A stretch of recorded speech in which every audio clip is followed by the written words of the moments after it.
କବିତାର ଶୀର୍ଷକ ସପନ, ଯାହାକୁ ଆମେ କହୁଛେ ସ୍ୱପ୍ନ।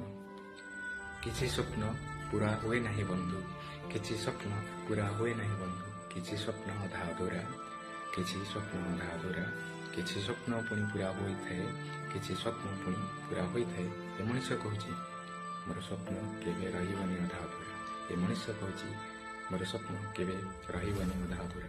ପୁଣି ସପନ କହିଛି ଆରେ ତୁ କର୍ମ କରି ଚାଲ, ସ୍ୱପ୍ନ ତୁ ଦେଖିନା, ଆରେ ତୁ କର୍ମ କରି ଚାଲ, ତୁ ସ୍ୱପ୍ନ ଦେଖିନା, ପୁଣି କର୍ମ ରହିଯିବ ତୋର ଅଧା ଅଧୁରା, ପୁଣି ତୋର କର୍ମ ରହିଯିବ ଅଧା ଅଧୁରା।